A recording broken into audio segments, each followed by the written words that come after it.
Hey guys, what's up? Welcome to this week's Q&A. As always, thank you so much for your questions. And also, as always, if I don't answer your question in this video, then go ahead and copy and paste it onto the bottom of this Patreon post, and I might answer it in the next one. And also, don't forget to post any new questions that you have, as well as like all the questions that you want answered, because I generally answer them in order of how many likes they have. But I think today I'm going to try an experiment where I just answer all the questions in the order that they were chronologically posted, as it looks like there's not that many questions total today.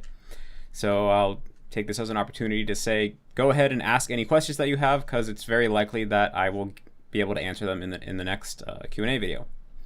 So Ganizmit asks, do you think practicing reading tategaki is important? I thought about naturalness of reading in that way. Humans have two eyes situated on the left and the right of the face, so horizontal vision should be better, therefore it should be more natural to read from side to side. Plus, of course, years of practicing reading left to right. Do you think always reading left to right is better in the long term?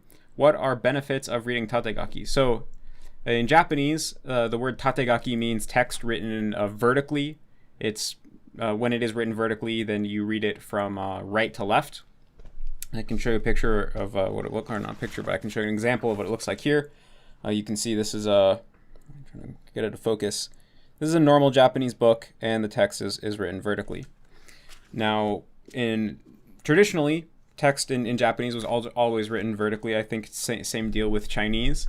Although in modern days, you still come across a lot of Japanese that's written horizontally, because pretty much everything on the internet is horizontal, as well as like messenger apps on your phone and things like that.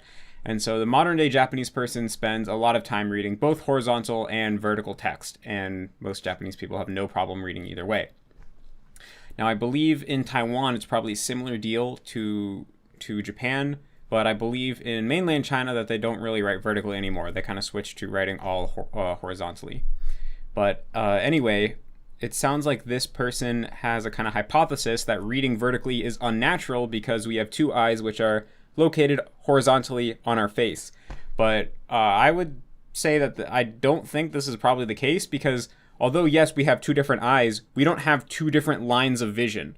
Right, we have one unified field of vision. Our two eyes kind of converge at a single point of focus, and that's all we see. So from our subjective point of view, it feels like we only have one eye, right? Unless one of them's getting covered, or like purposely doing cross-eye or something. In most normal situations, we feel as if we only have one single unified field of vision. So I don't really think whether we're traversing this field of vision horizontally or vertically is gonna really have a difference in naturalness. I think, I don't really think that hypothesis is valid. You'd have to like show me some kind of studies or something before I would probably reconsider that. But yeah, it's not like we have two fields of vision that are next to each other. We have one single field of vision, so I don't really think it's relevant. But is it in but yeah. Anyway, in my experience, reading tategaki when you're natural at reading vertically is not hard at all. It's very natural.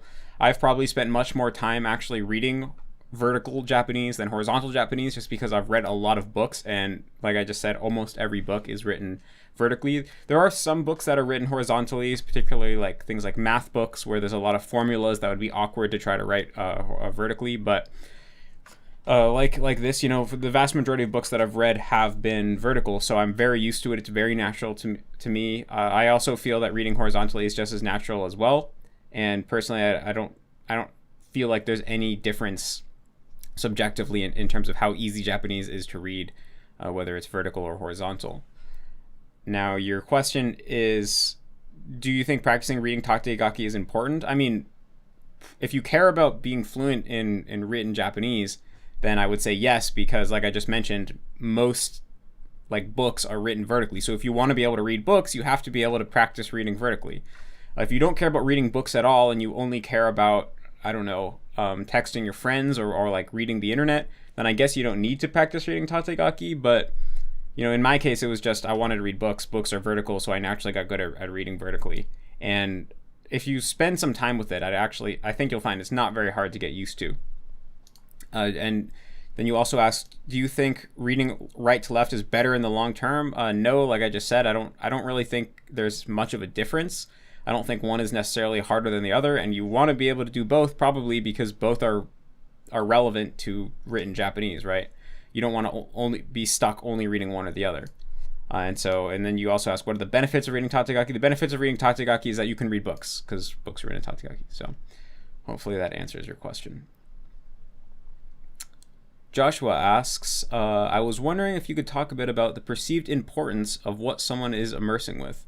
I'll explain. When I'm at work and my manager talks to me about all the tasks that need to get done for the day and goes into detail for each of the tasks, I'm much more focused and could easily repeat back to him what he just said. On the other hand, if a colleague from another department tells me what his manager told him to do for the day, I'm less focused and wouldn't even be able to repeat back to the colleague what I just heard. I found that while I'm immersing in my target language with the TV show, I don't subjectively perceive the audio as being very important, and therefore don't retain as much of what the characters may be saying in the show as I could have if I viewed the dialogue as important. Is there any way I can make my immersion seem more important or relevant, pertinent, etc. to me so I pay more attention to it and retain more? I think the biggest factor here is just finding immersion material that you're actually interested in. Like, if you get really hooked on a show, then you're going to be very invested in the plot of the show, you're going to be invested in what the characters are saying, and so you're naturally going to want to understand what they're saying. Like, I find with Chinese, my comprehension is pretty low, but when I actually get into a show, I will feel like, oh, I need to know what this character said. This scene's important. I care about this scene. There's a lot at stake in this scene, and so sometimes I'll even though it might not be that efficient from a language learning point of view, I will like spend a lot of time trying to figure out what a character said because I'm just that invested in it. So for me, it's all about actually getting hooked on a show and caring about what's going on in the show. If you're watching a show that you don't really give a crap about and you're just forcing yourself through it because you think it's going to help you learn a language, then yeah, naturally you're not going to be that into it. And perhaps by meditating a lot, you can train your ability to force your mind to pay attention to things. And I do think that is possible and that can be beneficial, but ultimately the real solution and the most straightforward, most reliable solution is find something that you're actually interested in, and you'll naturally find yourself being invested and paying attention to it. So Christopher Markle asks, hi Matt, a question about grammar. I did 2 years of Japanese university classes, after which I basically did not understand a thing of real Japanese, but that's another story. And I assume I learned the basics of Japanese grammar, which is always referred to in the immersion learning approach. We used Minna no Nihongo, and I learned thoroughly for the 2 years. I started MIA 5 months ago and followed all your advices, but skipped the grammar part. Do you think the grammar taught in classes is fine for the required basic level, or should I do take him? Well, I would say, it's hard for me to gauge exactly how much grammar you have under your belt at this point because I'm not familiar with the particular textbook Minna no Nihongo. I mean, I've heard of it, but I haven't gone through it myself. And I think different programs go through textbooks at different paces, so I don't know exactly what you covered in your 2 years at university. But I would say there's a very good chance that you do already know enough Japanese grammar to the point where you don't need to spend any more time studying it. You can just do sentence mining and immersion, and that will be able to take you to fluency. So what I'd say is you should probably just start immersing and sentence mining, and if you start to feel like a lack of grammar knowledge is holding you back or causing you to not be able to progress as fast as you would otherwise, then you can go and check out Take Him.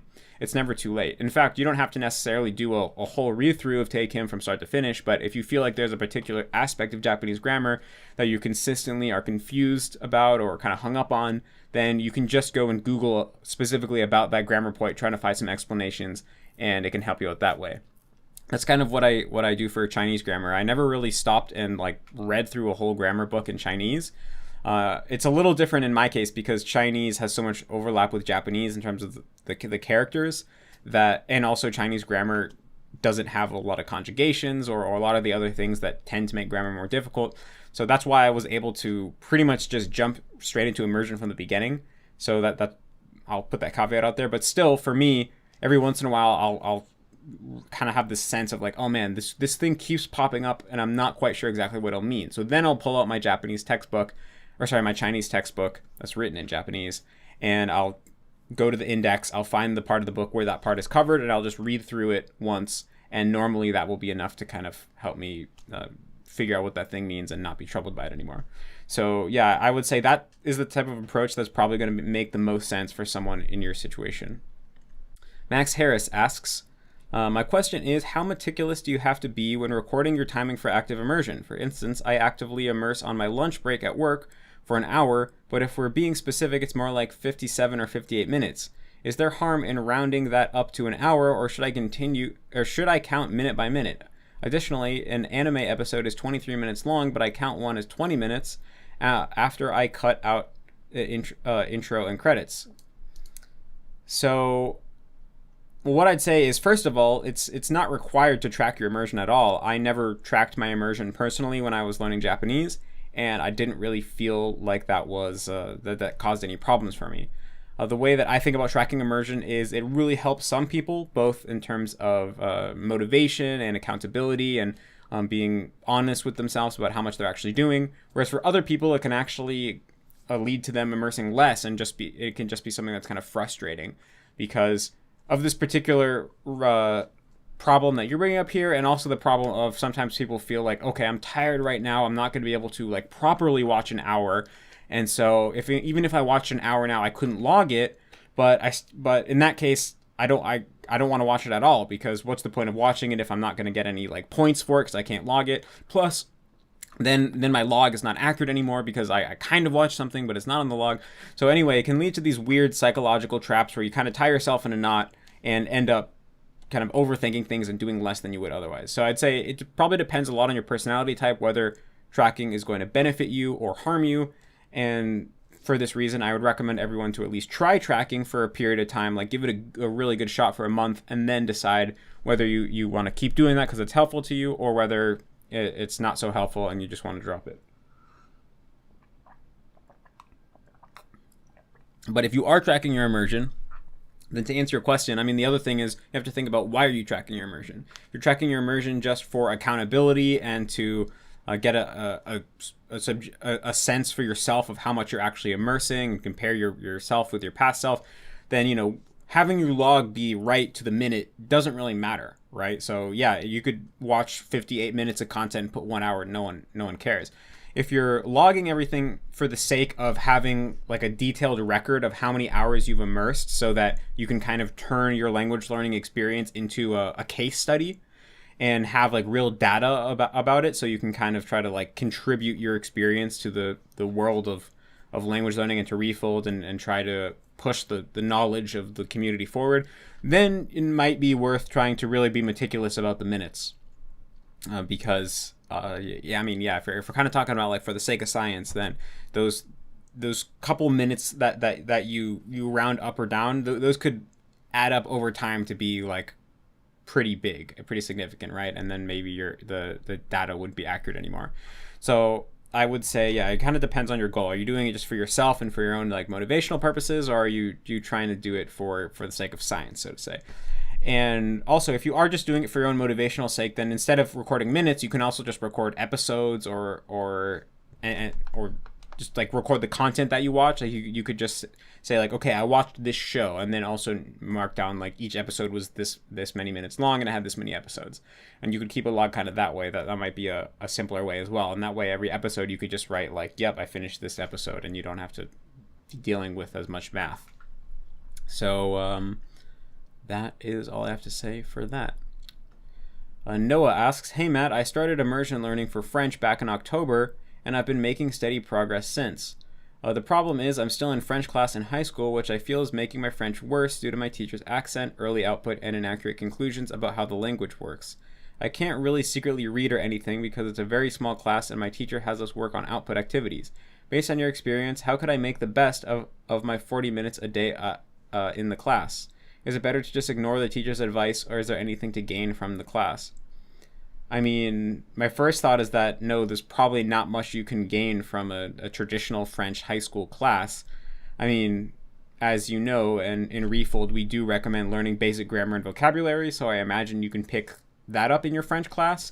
But if there's periods of class time where they're just like, get with a partner and speak French to them, by using the grammar formulas that we learned today, like there's no way to salvage that. That's just a giant waste of time that's like slightly harmful as well.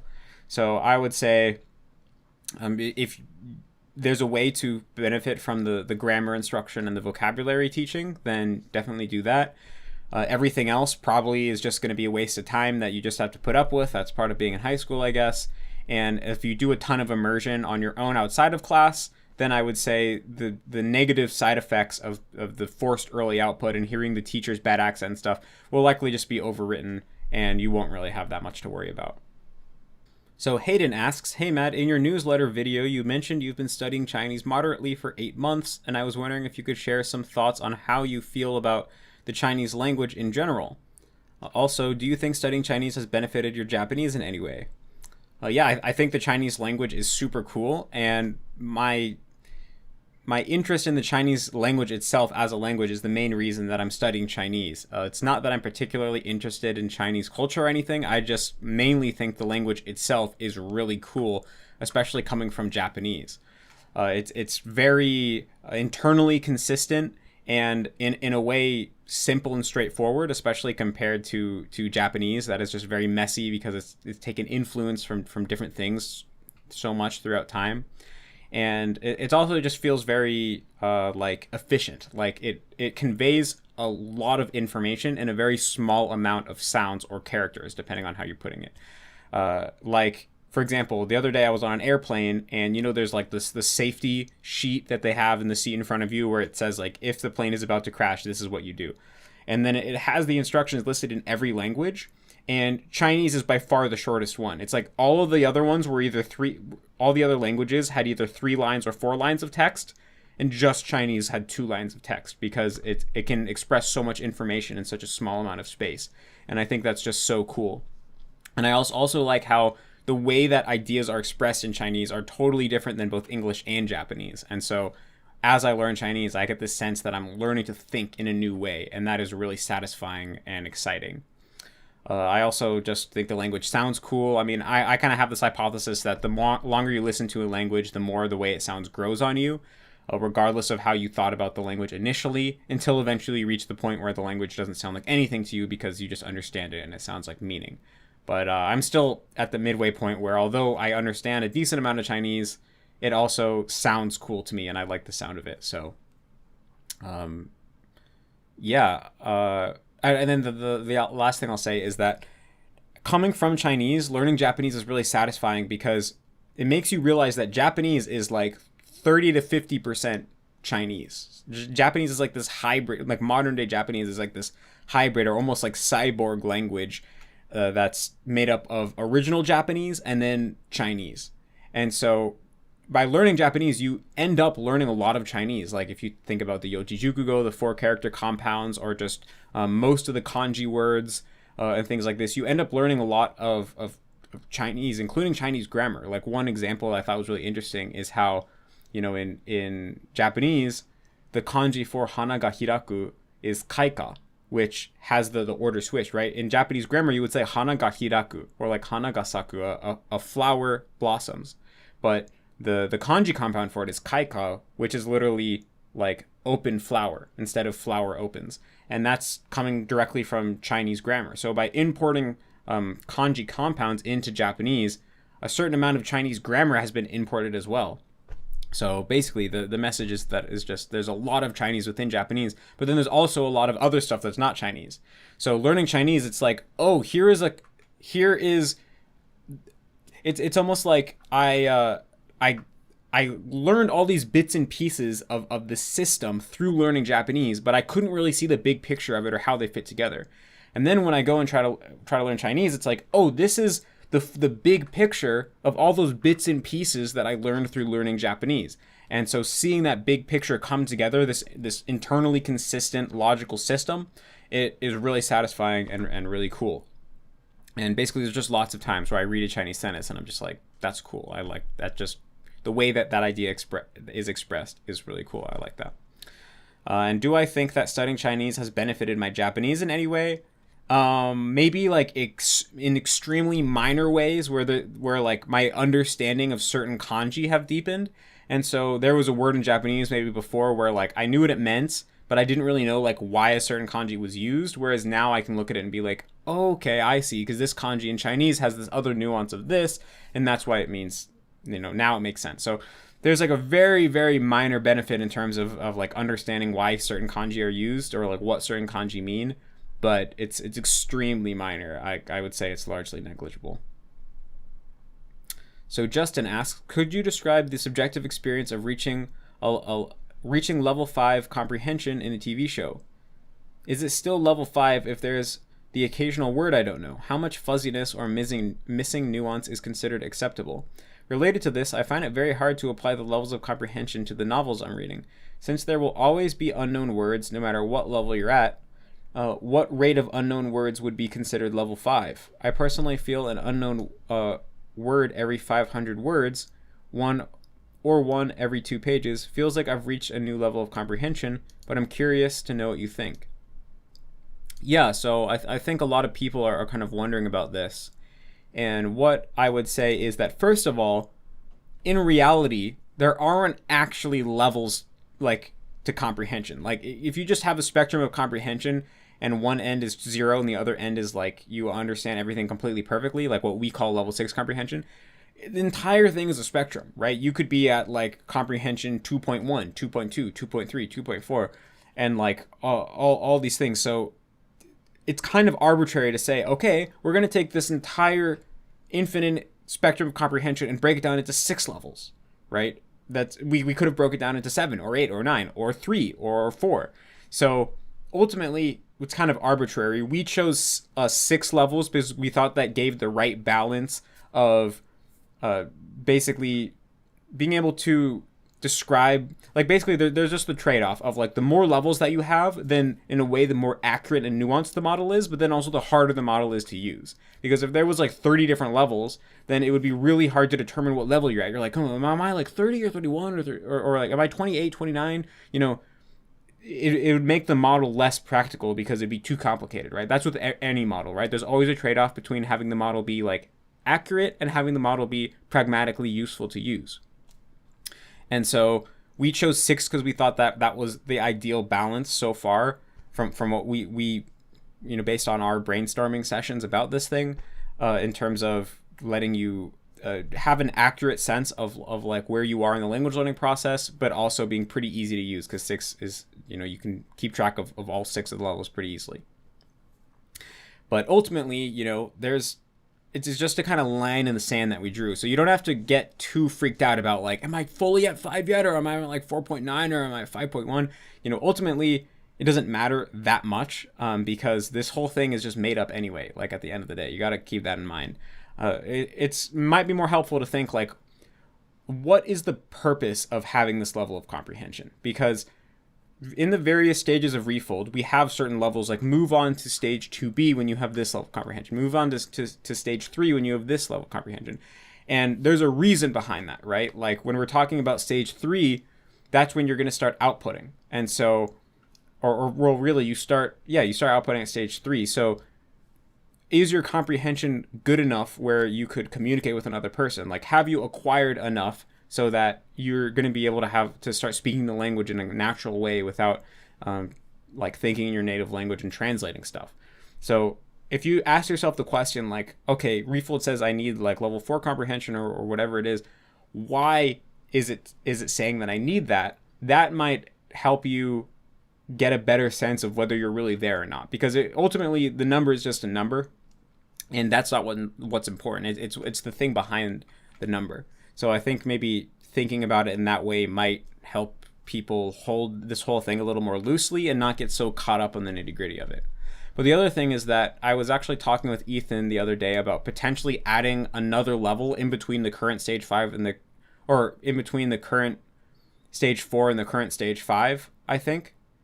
Because a lot of people feel like basically there's they're not evenly spaced out. Like there's about the same amount of space between level 1 and 2 and 2 and 3 and 2 and 4, 3 and 4, but then between 4 and 5 there's like twice as much of like improvement that needs to happen compared to all the other levels. So, you know, the current version of the levels of comprehension, that's just the V1, right? We created that just by having a brainstorming session, and I think it's pretty good and really practical and way better than anything that has been created so far.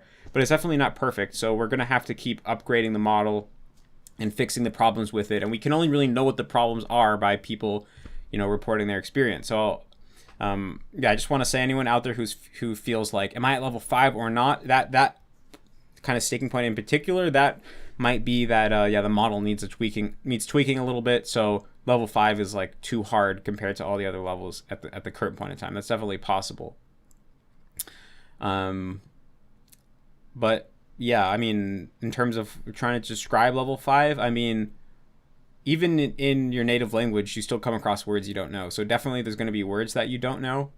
I mean, I have in my subjective experience what I feel like stage 5 is. It's basically where like you like I don't think thinking about the number of unknown words is probably the most helpful, because you know, when it's all about the subjective experience of like how much are you understanding, right? And the number of words you know or don't know, it's not the best predictor of that, right?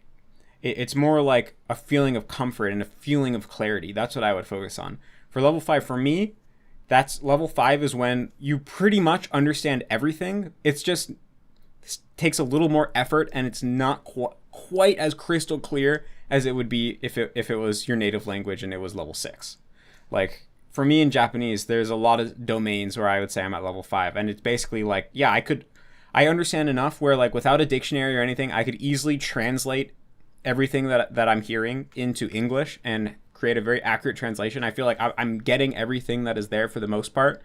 Maybe I notice that I missed some references or things like that, but I can generally tell when I'm missing something for the most part. But it just doesn't feel quite as clear if it was English. It's almost like if you could use the metaphor that doing level 6 is like doing something with your bare hand, whereas level 5 is like you're doing it with like a latex glove. You know, with a latex glove, you can still, it's like totally fit to your hand. If you had like a tight fitting latex glove, you could do very sophisticated activities, but it's just not going to feel quite as clear as if you were doing it with your bare hand. You know, there's just some amount of distance there. Yeah, it's hard to articulate exactly what that is. And still, you know, like I said, the model is still probably going to need to be improved, and ultimately it's kind of arbitrary anyway. So I wouldn't get too caught up in it. If there's any point where you're like, I'm not sure if I'm ready to move on to the next stage or not, just move on to the next stage. And if you start to feel like it's too hard or you're not ready yet, you can always go back to the previous stage for a little bit. There's really nothing at stake here, nothing to be lost. If you keep spending time with the language, you're going to just keep getting better and better and better. So I wouldn't get too caught up on these things. They're really just kind of benchmarks and like rough guidelines so that you have a sense of where you're going and where you're at. So Silthrin asks, I just found your channel the other day and I really enjoyed it. You are also into meditation. I've been very into meditation for about 6 years now, so I was wondering if you had any resources for doing meditation in Japanese. I don't really know any. That's not to say that there aren't, but for me, for me, meditation is just something I don't really do in Japanese. Like, I have a lot of meditation friends in real life, and they're all English speakers. They don't speak Japanese. So that's just kind of an area of my life that I do in English personally, and I know lots of good English resources.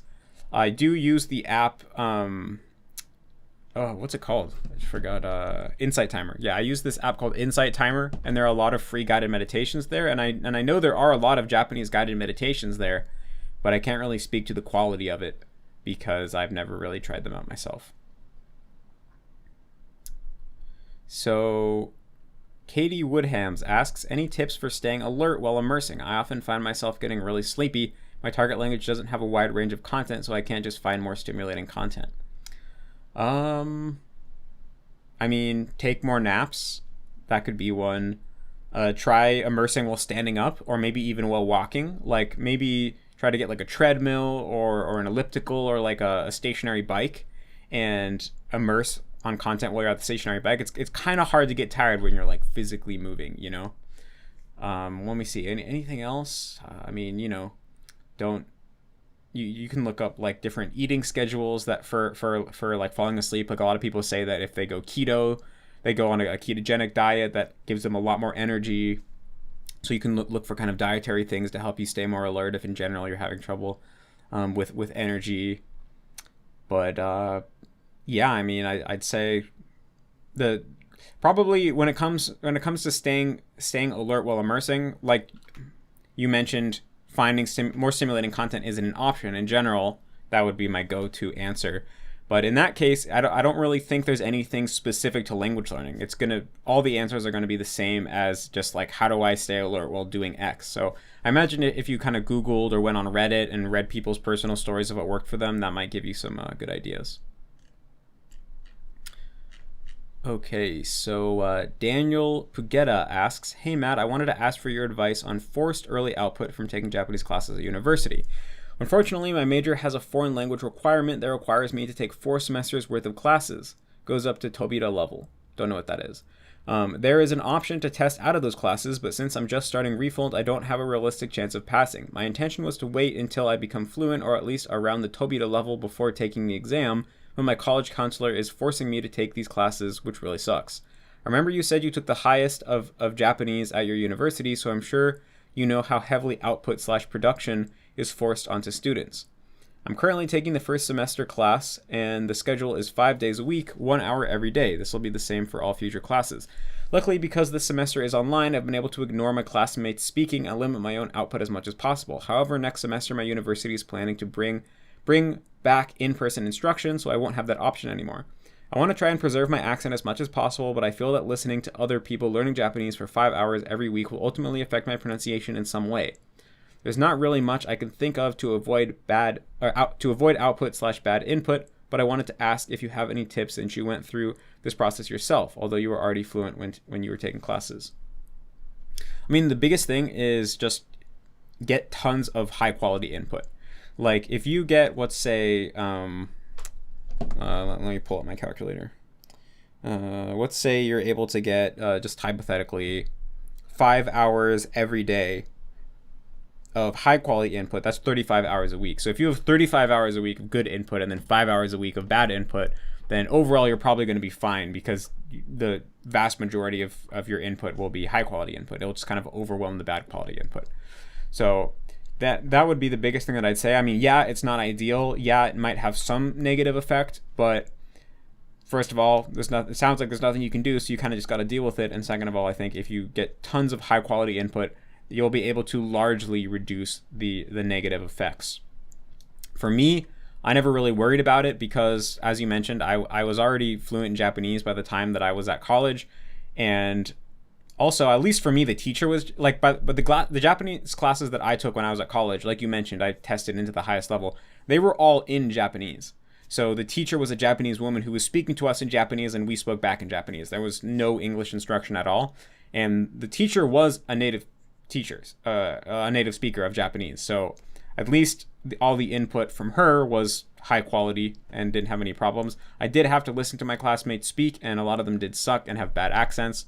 But I mean, I don't think hearing a gaijin speak with a bad accent for a tiny amount a day, if you're getting tons of good input, is really going to have a strong effect. So I would say don't worry about it too much. Just focus on getting good input, and you should be fine. What's up, guys? I'm recording the last 2 questions on a different day because I got too tired in the initial recording, and that is why my shirt and background are a different color. So Titanima05 asks, how do you deal with the situation on JP1K where you go to check if you had the right pronunciation, you didn't, but seeing the right one gave the right meaning, but you can't get the meaning without seeing the reading first. Maybe should I first try to get the meaning, then take a guess at the reading, check it, then flip the card to check if the meaning was right. Look, so that was very hard to parse. I had to read this question a bunch of times before I actually understood what this person is asking about. But I think what they're asking about is when they're reviewing the JP1K deck. So, they have a word in kanji. First, they following the instructions, they try to recall the reading of the kanji. Then they hover over and they check to see if they recall the reading correctly. So they hover over, they see the reading. They didn't have the reading correct. But once they see the correct reading, then that allows them to become able to recall the meaning. Whereas if they hadn't looked at the correct reading, they wouldn't have been able to have recalled the reading. So they're wondering if they should change the review process to where they try to recall the reading and the meaning first, and then they hover over the kanji to see if they had the right reading and meaning. So, I mean, you could do this. Ultimately, I don't think it's going to make a huge difference. basically the reason why I set up the review structure the way that it is currently is because I was kind of trying to separate the process of learning to recognize kanji from the process of memorizing the meaning of words. Because if we have these two processes linked together, then we're back to the brute force method that I talked about in my initial video on the JP1K. And the brute force method is basically too difficult and too painful. That's why we don't want to do that. So by separating the two, we can make sure that we at least learn the meanings of words in the sense of, when we see the reading of the word, we know what the meaning is. And through this, when we hear the word in our immersion, we're going to be able to recognize it. So we're training that, and that's what you're grading the cards based on, right? You're seeing, okay, when I am shown the reading of a given word, can I recall what the word means? Because that is what you need to be able to understand your immersion. You hear the word, you know what the word means. And separate from that, we have the kanji recognition. You look at the kanji, can you recall what the reading of the kanji is? So if you think about it, right, if you can do both these things, if you can look at a kanji and then you can recall the meaning, if you can look at a kanji and recall the reading, and you can do that, and then separately, when shown a reading, you can recall what the word means, then automatically, then you're going to be able to look at a kanji and recall what it means. Because it's like if A equals B and B equals C, A must equal C. I'll say that again to make it extra clear. If you can look at a kanji and recall the reading of that kanji, and you can be shown a reading of a kanji and know what it means, then that means necessarily you can look at a kanji and know what it means. And so the idea is, once you have the two of these together, you're all good to go. But we're training them separately because if you try to train them at the same time, that's the brute force method. And so basically the idea is that, you're not grading yourself on your ability to recognize the kanji, but you are trying to recall the reading of the kanji for every single review. So, that's the first thing you're doing. And as long as you're trying to do that and you're going through the whole deck, then you're going to get better and better at it over time. Because as long as you are trying to recall the reading, you're seeing if you were right, you're getting yourself the feedback, that's deliberate practice, that leads to improvement. And so, in the short term, maybe you have this issue where you can't recognize the meaning of the kanji until you see the reading, but once you see the reading, you're good. But once you be able to go from kanji to reading, and then that will fix that, because you can already go from reading to meaning. So I don't know if this is making any sense, because it's very confusing with the readings and the meanings and the kanji. Even like I said, reading the question felt like it was twisting my brain into a pretzel. But basically, if the deck works as it's supposed to, and so far lots of people have been reporting after finishing the deck that it did work as it was supposed to, you'll end up just fine. So you don't have to alter the way that you're reviewing the deck. If you altered it the way that this person is proposing, where before you check the reading, you try to guess the meaning and the reading, you're making the deck harder, right? It's easier to just have the reading and then try to recall the meaning. It's try to do the two-step in your head of like, okay, what is the reading, what is the meaning, and do it all at once before getting any feedback. It's more work. Now, by making it more difficult, it is more likely that you'll learn the content better and create stronger memories. That's generally how things work. But the trade-off is it's more work. It's going to take a little more time. It's going to be more of a mental workout. So, like I said, ultimately, I don't think it's going to be a huge difference. This is a small tweak. You can make that tweak if you want, but I don't think that you need to, because lots of people have been doing the reviewing in the initial way that I suggested, and things seem to be working out well for them. But if you feel like you have an intuition that this tweak would be better for you, then that's perfectly fine to do. And again, sorry if that made no sense, because this topic is inherently, very abstract and kind of, it doesn't lend itself to being talked about with language. So Fraser Kane asks, "Hi Matt, I've been working on Chinese for the last year or so, and my reading comprehension is way beyond my listening. I can read fairly advanced stuff, but it feels like I'm just reading English with different letters. The faster my reading gets, it feels like the faster I'm able to integrate closed captions in Chinese when I focus on my listening. This wouldn't be a problem in any other language, since reading characters from a small alphabet improves your listening too. Should I keep getting better at reading, so in theory I can get better at caption comprehension, or switch back to listening and catch it up? It honestly feels like it's two completely separate skills in Chinese." So I would say you probably want to focus on listening for a while and try to close that gap, or at least decrease the gap between your listening and your reading. It seems like this person is proposing that getting really, really good at reading would help them get better at listening, because they'll be able to read the closed captions more quickly. But I don't think this is going to be true. I think to really get good at listening, what you need to do is practice listening with no subtitles, you know? Especially with Chinese, there's all these very similar sounds. There's all these words that sound very similar to one another. So the hard part is hearing nothing but sound and identifying what word that was. So when you're watching with the closed captions, it's like the answer is given to you right there. Your brain doesn't have to work to determine what word was just said because the answer is right in front of your face. So I don't think that watching with closed captions is really going to help your listening. I think to build the skill of figuring out what words are being said from the audio alone, you have to actually practice that skill of figuring out what words are being said from the audio alone. And there are some downsides to having the gap between your listening and reading get too big. First of all, whenever you're reading, you are subvocalizing, you are pronouncing the language in your head.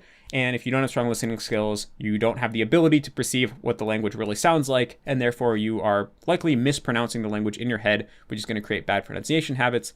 But also just in general, I feel that if in the early stages of the learning process, you are too heavily reliant on reading, then your brain just kind of learns to become reading dominant in the language. And I feel like this kind of happened to me in Japanese, where because I focused on reading so heavily throughout the first couple years of my process, it feels like my brain, it almost is just like the way that Japanese is structured within my brain is like permanently reading dominant. It feels like I can't know if I've understood a word until I know what kanji was said for the word.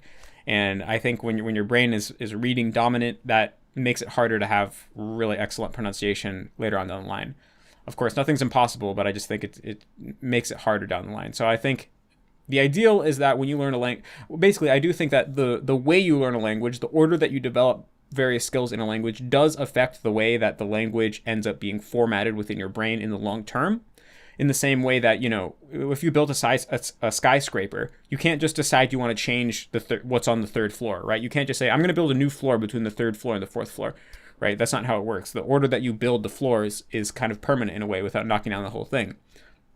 And so similarly, you know, what the order that you develop skills changes the way the language is formatted in your brain in a kind of permanent way.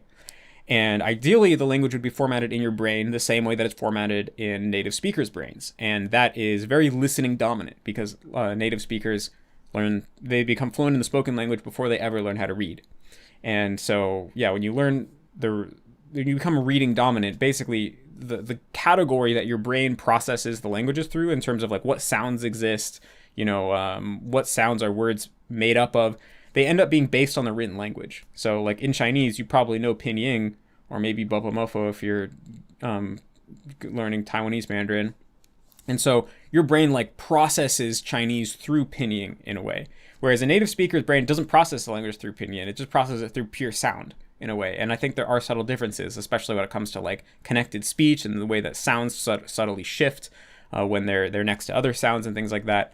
And so basically that's why it's ideal to have your brain be, ideally it would be listening dominant, be the same as a native speaker, but learning through pure listening with no reading is just so much harder, so much slower. And that's why at Refold, we kind of advocate a balanced approach where you're watching with subs. That's kind of a combination of listening and reading from the beginning. And then you also do passive listening to get extra listening practice. You do free flow, and later on you remove subs from free flow. And so, you have a more balanced approach where, your reading ability is going to get better than your listening ability because reading is inherently easier than listening. Doing any amount of reading at all is going to lead to your listening being better than your listening. But we try to keep the gap from getting too big, and you're going to be able to you're basically, it is somewhat of a compromise, but you largely get the best of both worlds, where you're going to be able to progress much faster by benefiting from the written language. And as long as you don't let the gap be too big, then your brain shouldn't become too reading dominant, ideally. So, but in your case, it sounds like you're already very reading dominant. The gap is really huge. And so I would say ideally you would put the reading on pause for a little while and try to really focus on the listening. That would be my suggestion. So yeah, those are all the questions for this week. I actually answered every single question. I don't think I've ever done that before. And it's still, this Q&A is not that long. So yeah, if you guys have any questions, make sure you post them. Probably we'll answer them in the next one. Thanks you so much for supporting Refold, and I'll catch you guys in the next one.